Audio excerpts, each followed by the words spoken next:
Hello guys. तो आप सबका स्वागत है मेरे यूट्यूब चैनल में। तो हम एनालिसिस करने जा रहे हैं निफ्टी और बैंक निफ्टी का। तो स्टार्ट करते हैं बैंक निफ्टी के साथ। तो मैंने ये पहले से कुछ लेवल्स बनाए। आज के दिन मार्केट बड़ा गैप अप खुला। गैप अप खुल के मैंने एक इंस्टा स्टोरी में बताया था, जैसे कि मार्केट अप जाएगा, फिर अगर डे लो टू ब्रेक करे तो हम एक डाउन साइड एंट्री ले सकते हैं, जो कि एक छोटा टारगेट हमें डाउन साइड मिला। फिर वहाँ से वापस पुल बैक आके मार्केट एक बीच में क्लोज हुआ है, जो कि मैं एक बता देता हूँ। एक दो जी एक सेकंड, मैं आप ये बता दूं कि मार्केट में एक पोल एंड फ्लैग टाइप का पैटर्न बन रहा है, जिसका ब्रेकआउट हो गया और ये एक रेजिस्टेंस एरिया है। तो इसको अभी इसकी कोई ज़रूरत है नहीं, ब्रेकआउट हो चुका है। और एक डे टाइम फ्रेम में मैं आपको बता देता हूँ, एक डोजी टाइप की कैंडल बनी है, जिसका हम बेसिकली हम एक इसके हायर लेवल पे बाय करते हैं तो एक बुलिश एंट्री बनती है, और लोअर लेवल पे क्रॉस करता है तो सेलिंग एंट्री बनती है। तो कल के दिन मार्केट खुल के किस साइड जाता है तो उस हिसाब से हम रिएक्ट भी कर सकते हैं। तो मैं 15 मिनट में आ जाता हूँ। मुझे एक अच्छा सा प्राइस एक्शन बनते दिख रहा है इसमें। मार्केट हाई लो, अब यहाँ से ये ट्रेंड डिसाइड कर सकता है। अगर यहाँ से ये यहाँ पे ऊपर जागने के बाद इसका 50% एरिया अगर यहाँ से ब्रेक करता है, हम यहाँ पे छोटी एंट्री लेंगे। पहला टारगेट ये लेंगे। पहला टारगेट ये लेने के बाद यहाँ पे अगर एम बना के नीचे आ जाता है तो हम यहाँ पे वेट करेंगे। यहाँ पे अगर ऐसे अपसाइड ब्रेकआउट दे दिया यहाँ से वापस से अगर इस लेवल पे, तो हम सेल एंट्री नहीं लेंगे, हम यहाँ पे बाय करेंगे और यहाँ से पहला टारगेट लेंगे, जो कि है 39562 तक का। और अगर मार्केट इसके ऊपर भी रह गया, इस लेवल के ऊपर अगर ब्रेकआउट दे दिया, तो हमारा टारगेट बनेगा 39776 का, जो कि लगभग एक अच्छा टारगेट है, बड़ा टारगेट है कल के लिए। अगर मार्केट इसी रेंज के अंदर खुलने के बाद अपसाइड जा रहा है, इसके ऊपर ब्रेकआउट दे रहा है, तो ये यहाँ इस ट्रेंड का 50% का एरिया है। ये एरिया 50% का एरिया है, जहाँ से सपोर्ट लेके पहले ऊपर गया था। अगर इसका ब्रेकआउट आता है तो कल के दिन वापस से यहाँ पे एक हमें ब्रेकआउट देखने को मिल सकता है, क्योंकि यहाँ पे मुझे एक हेड एंड शोल्डर टाइप का पैटर्न भी दिख रहा है। ये लेफ्ट शोल्डर, ये हेड, ये वापस से शोल्डर। तो यहाँ से अगर ब्रेकआउट आता है तो हमें इतना का इतना टारगेट अपसाइड की ओर मिलेगा, जो कि इस लेवल के आसपास है। अब यहाँ से एक डबल टॉप बना के नीचे भी आ सकता है, या यहाँ से ब्रेकआउट देके एक अपसाइड मोमेंटम भी रैली वापस से कंटिन्यू कर सकता है। तो वो कैसे करेगा, पहले हम एंट्री यहाँ तक लेंगे। यहाँ से अगर ब्रेक डाउन होके अपसाइड सस्टेन कर रहा है तो हम यहाँ से पहला टारगेट ये और सेकंड टारगेट ये लेवल तक ले लेंगे। और अगर कल के दिन, जो कि ये लेवल है, रिसेंट स्विंग अगर ब्रेक हो जाता है, तो एक मीडियम टर्म के लिए या शॉर्ट टर्म के लिए कह सकते हैं हम एक बेयरिश ट्रेंड में हो जाएंगे, क्योंकि मार्केट करेक्शन पेंडिंग है, तो वो करेक्शन यहाँ से देखने को मिल सकता है। और ये जिस एरिया से ये सॉरी ये जिस एरिया से यहाँ से रिजेक्शन लिया है, वो भी एक अच्छा लेवल है। मैं आपको 1 घंटे के टाइम फ्रेम में दिखाता हूँ। जो ये लेवल है, एक सेकंड, जो रिसेंट स्विंग था, जहाँ से मार्केट इतनी बड़ी सेलिंग दिया था, ये इस लेवल्स पे ही आज एक डोजी बनाया। तो यहाँ पे एक एक डोजी किस टाइम पे बनता है, जब मार्केट को कोई डिसीजन लेना होता है, जब बायर्स और सेलर कंफ्यूज होते हैं और एक डिसीजन लेते हैं कि यहाँ से मार्केट को अपसाइड लेके जाना है या डाउन साइड। तो इस जगह पे एक डिसाइड हो रहा है कि मार्केट यहाँ से ऊपर जाएगा या नीचे। अगर हमें जिस साइड भी ब्रेकआउट मिलता है, हमें उस साइड पे एक अच्छी एंट्री मिल सकती है। अब इसके ऊपर एक्सट्रीम बुलिश हो जाएंगे, जिससे हमें एक अच्छी एंट्री मिलेंगी और हमें पहला टारगेट ये और सेकंड टारगेट ये मिल सकता है। और इसके नीचे हमें पहला टारगेट ये लेंगे, गैप फिल एरिया, तो जो बाकी छोटा टारगेट है, हम यहाँ पे एंट्री लेंगे। इसके ब्रेकआउट पे पहला टारगेट ये लेंगे। अगर इसके नीचे भी कैंडल क्लोज दे दिया तो हम इस स्विंग तक का टारगेट ले सकते हैं, जो कि है 39,950 तक का। यहाँ से आने के बाद एक पुल बैक आने देना। जब ऐसे पुल बैक आए इस लेवल के आसपास, फिर पुल बैक आने के बाद जब ब्रेकआउट दे ये लेवल, तो हम इस जोन तक के आसपास का टारगेट ले सकते हैं, जो कि 150 पॉइंट के आसपास है। इसके नीचे हम वापस से प्राइस एक्शन बनने देंगे। यहाँ फिर कुछ साइडवेज होने के बाद या एक पुल बैक लेके फिर ब्रेकआउट दे तो हम इसकी एंट्री लेंगे। डायरेक्ट अगर इसके नीचे जा रहा है तो एंट्री नहीं लेंगे, क्योंकि यहाँ पे है एक मेजर सपोर्ट एरिया, एक मेजर डिमांड एरिया कह सकते हो। डिमांड एरिया है। तो यहाँ पे मार्केट को 1 2 3 ये इतना बड़ा पुश मिला है।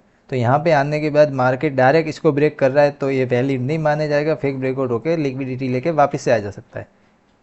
साइडवेज होके एक ब्रेकआउट दे रहा है, एंट्री लेंगे ब्रेकआउट के बाद और हम बड़ा टारगेट एक्सेप्ट करेंगे जो कि गैप फिल एरिया तक का है। और अप साइड के लिए मैंने बता दिया और डाउन साइड के लिए बता दिया। अब गैप अप और गैप डाउन में क्या करें, मार्केट अगर कभी कहीं यहाँ इस लेवल यहाँ से इस जोन के अंदर खुल जाए तो हम गैप अप मानेंगे।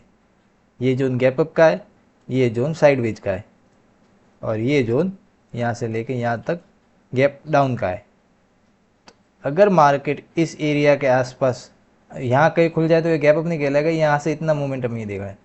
यहाँ से यहाँ तक का गैप एरिया है तो यहाँ किसी एरिया में खुल जाए, वेट करना, यहाँ से वेट करना। अगर यहाँ से ये गैप फिल करने के बाद वापस से अगर टर्न अराउंड हो रहा है, यहाँ पे एंट्री लेना, पहला टारगेट ये लेना और सेकंड टारगेट जिस जो डे हाई होगा वहाँ तक का। और अगर यहाँ से गैप बड़ा खुलने के बाद 15 मिनट की एक छोटी कैंडल बना के उसी के अंदर ट्रेड कर रहा है थोड़ी देर के लिए, एक साइडवेज हो रहा है आधे घंटे 1 घंटे के लिए, फिर एक ब्रेकआउट दे रहा है अपसाइड, अपसाइड एंट्री लेंगे और यहाँ तक का टारगेट लेंगे। बड़ा गैप अप यहाँ कहीं खुल रहा है, पूरा दिन अवॉइड कर देना। सेलिंग के लिए कोई एंट्री मिले इस तरह से तो ले लेंगे, बाकी उस दिन अवॉइड करना।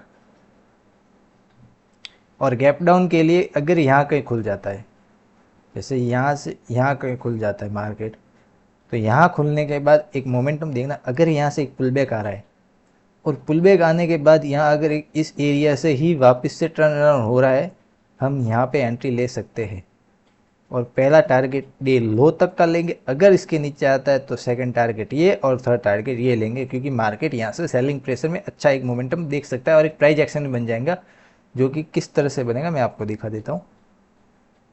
ये हायर हाई होके ऐसे जाना चाहिए था, उसकी जगह मार्केट यहाँ से हायर हाई होके डाउन साइड आया, फिर इस तरह से मोमेंटम दिखेगा। तो अभी यहाँ से अगर यहाँ खुल के ये आएगा तो ये एक ऐसा है, फिर इस तरह से मोमेंटम दिखेगा। तो ये मोमेंटम आ सकता है मार्केट में। तो ये था बैंक निफ्टी का एनालिसिस, गैप अप और गैप डाउन में सब पॉसिबिलिटी बता दी। अब आ जाते हैं निफ्टी की तरफ। निफ्टी में भी एक head and shoulder pattern breakout होके क्लोजिंग दी है हायर लेवल पे। तो मार्केट में हमें डे टाइम फ्रेम पे एक अच्छी बुलिश कैंडल दिख रही है। तो निफ्टी अच्छी बुलिश दिख रही है और रेजिस्टेंस एक क्या कहते हैं, बैंक निफ्टी रेजिस्टेंस एरिया पे, निफ्टी थोड़े एक अच्छे लेवल पे। तो यहाँ से निफ्टी में एक अच्छा मोमेंटम आगे देखने को मिल सकेगा अपसाइड आया तो बैंक निफ्टी से ज़्यादा। निफ्टी अगर ये आज का डे हाई ब्रेक कर देता है कल के दिन इसी रेंज के अंदर, ये साइडवेज रेंज है मेरी, इस रेंज के अंदर खुलने के बाद अगर डे हाई ब्रेक दे रहा है, इसके ऊपर कैंडल क्लोज कर रहा है, तो यहाँ से हमें एक टारगेट मिल सकता है, बड़ा टारगेट है, जो कि 17,894 रुपये तक का है। यहाँ तक का टारगेट हमें निफ्टी में देखने को मिल सकता है। और अगर मार्केट इसको ही ब्रेक कर दे रहा है तो हमारा टारगेट बन जाएगा 17,925 तक का, जो कि ये एरिया 17,925 तक निफ्टी यहाँ तक जा सकता है। फिर यहाँ से एक पुल बैक मिलने के बाद एक ब्रेकआउट देगा तो हमारा टारगेट फाइनली 18,000 राउंड लेवल तक हो सकता है। पर अगर कल के दिन इस एरिया के अंदर खुलने के बाद अपसाइड में बताइए ये टारगेट ले सकते। अगर इस एरिया में खुलने के बाद वापस से इस हेड एंड शोल्डर के नीचे क्लोजिंग दे, इसके नीचे क्लोजिंग दे तो हम एंट्री सेल की नहीं लेंगे, हम कॉशियस हो जाएंगे कि मार्केट यहाँ से ये स्विंग के ऊपर एक बुलिश मोमेंटम आया है, तो हम सेलिंग एंट्री, पहली एंट्री इसके नीचे सोच सकते। तो हमें यहाँ तक एक छोटा टारगेट मिलेगा जो कि लगभग, एक सेकेंड, अरे हाँ, ये एरिया तक का है जो कि 13 पॉइंट से 20 पॉइंट का है। तो हम क्या करेंगे, सेल एंट्री इस जोन में अवॉइड करेंगे, क्योंकि यहाँ से इसके नीचे ये इतनी सी रेंज के लिए हम टारगेट नहीं लेंगे। क्या पता यहाँ से भी घूम सकता है और यहाँ से आके भी घूम सकता है मार्केट, क्योंकि ये भी एक सपोर्ट एरिया है। यहाँ से एक बार और दूसरी बार या थर्ड टाइम भी आके यहाँ से वापस से घूम सकता है, ट्रिपल बॉटम बना सकता है। तो हम सेल एंट्री कब लेंगे, अगर बाई चांस इसके नीचे कैंडल क्लोज दे रहा है, इस लेवल के नीचे जो 17,770 के नीचे अगर कैंडल क्लोज देती है एक भी 5 मिनट की भी, हम सेल एंट्री लेंगे और गैप फिल एरिया का टारगेट लेंगे जो 17,117 रुपये तक का है। इस एरिया तक का टारगेट लेंगे।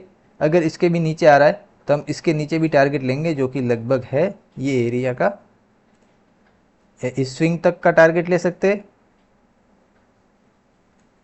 और अगर इसके नीचे आ रहा है तो पहला टारगेट ये बनेगा, एक सेकंड,